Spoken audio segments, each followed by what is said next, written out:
அனைவருக்கும் வணக்கம். பழனி சேனலுக்கு உங்களை அன்புடன் வரவேற்கிறேன். ஏற்கனவே ஆடி மாதம் பிறந்தாலே சாமிக்கு அம்மனுக்கு வந்து வளையல் அலங்காரம் பண்ணுறதுக்காண்டி வளையல் கட்டி வீடியோ போடுவேன். அது வந்து ஒவ்வொரு மாடலில் போட்டோம். போன வருஷம் வந்து நாங்கள் என்ன செஞ்சோம்னா துணியிலேயே வளையல் வந்து நிறையா வளையல் போட்டோம். அது வந்து இந்த டைம் நூல்லையே நாங்கள் செஞ்சுருக்கேன். எப்படின்னு பாருங்கள். எப்பயும் போல் தான் நம்ம ஃபஸ்ட்டு ஒரு வளையலை எப்பயும் போல் ஒரு முடிச்சு போட்டுக்கணும். முடிச்சு போட்டுட்டு ஒவ்வொரு வளையலாக தான் எடுக்கணும். இன்னொரு வளையலை எடுத்துட்டு இடது பக்கம் ஒரு சைடு உள்ள கூடி சுற்றி இருக்கணும், வலது பக்கம் உள்ள கூடி இருக்கணும். இப்போ பாருங்கள், உங்களுக்கு காமிக்கிறேன். ரெட் கலர் வளையலும் மஞ்சள் கலர் வளையலும் சேர்த்து வச்சு எப்படி இது பண்ணுறேன்னு பாருங்கள்.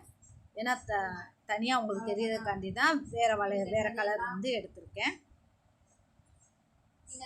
இப்போ வந்து நம்ம என்ன செய்யறோம்னா ஒரே ஒரு வளையல் தான் எடுக்கணும். அந்த ஒரு வளையல் வந்து முன்னாடி இருக்குது பார்த்தீங்களா, மஞ்சள் கலர் வளையல். இப்போ மஞ்சளும் சோப்பும் சேர்த்து மேலே கூடி சுற்றி உள்ள கூடி பார்க்குறீங்களா. அதே மாதிரி தான் இங்கிட்டோம் மேலே கூடி விட்டு உள்ள கூடி எடுத்துடணும். அவ்வளோதாங்க, ரொம்ப சிம்பிளுங்க.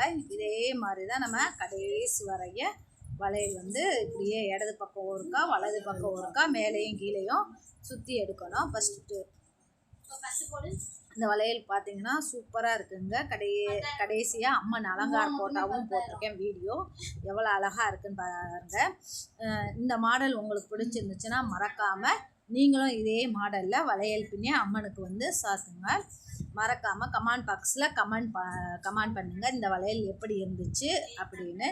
இதே மாதிரி நீங்களும் ட்ரை பண்ணியிருந்தீங்கன்னா மறக்காமல் கமெண்ட் பாக்ஸில் கமெண்ட் பண்ணிடுங்க. பார்க்கவே எவ்வளோ அழகாக இருக்குன்னு பாருங்களேன்.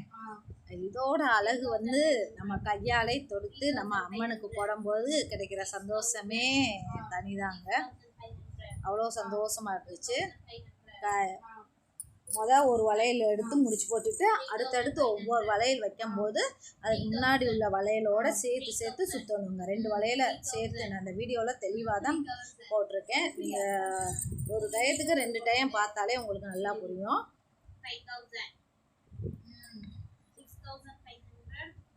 பார்த்தீங்களா எவ்வளோ அழகாக இருக்குன்னு. அப்படியே ஒன்றோல வரிசையாக வந்திருக்கா பார்க்குறதுக்கே வளையல்.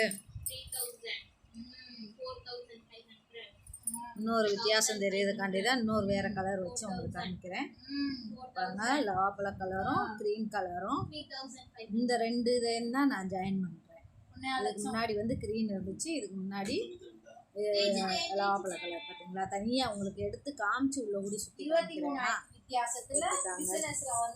இது வந்து எவ்வளோ அழகாக இருக்குன்னு பார்த்தீங்களா. பார்க்கவே வளையல் பின்னி எடுக்கணும். கடைசியாக நம்ம இதே மாதிரி 2 வளையலையும் சேர்த்து நம்ம முடிக்க போகும்போது ஒரு சுத்து மட்டும் உள்ள ஊடி விட்டு ஒரு முடிச்சு போட்டுருங்க. ஒரு முடிச்சுக்கு 2 முடிச்சு கூட அழகாக போட்டு எடுத்துருங்க.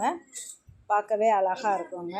இப்போ என் மக பின்னிருப்பான், அந்த இதை வந்து காமிக்கிறேன் பாருங்கள். எவ்வளோ அழகாக பெரிய மாலையாக என் மக செஞ்சுருக்கானே. யாருன்னா ரித்திகா தான் பின்னா. எவ்வளோ அழகாக பெரிய மாலையாக பின்னிருக்கா. அந்த வளையல தான் இந்த இப்போ காமிக்க சொன்னேன். பாருங்கள் எவ்வளோ வளையல் தோட்டாவாக இருந்துச்சா. இப்போ அதைத்தான் பாப்பாவை நல்ல பெரிய மாலையாக பாப்பா கட்டிட்டா. பார்க்கவே எவ்வளோ அழகாக இருக்குன்னு பார்த்தீங்களா. இப்போ அம்மனுக்கு போட்டதையும் பாருங்கள் எவ்வளோ அழகாக இருக்குன்னு. மறக்காமல் இந்த வீடியோ பிடிச்சிருந்துச்சுன்னா லைக் பண்ணுங்கள், கமெண்ட் பண்ணுங்கள், மற்றவங்களுக்கும் ஷேர் பண்ணுங்கள். அதே மாதிரி எங்கள் அம்மன் கேட்ட வரம் தரும் கொத்தங்குளம் காளி அம்மன். நீங்கள் என்ன நினச்சி வேண்டுறீங்களோ அது கண்டிப்பாக நடக்குங்க.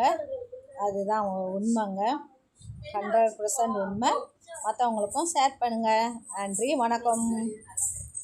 எல்லாரும் மறக்காமல் லைக் போட்டுருங்க.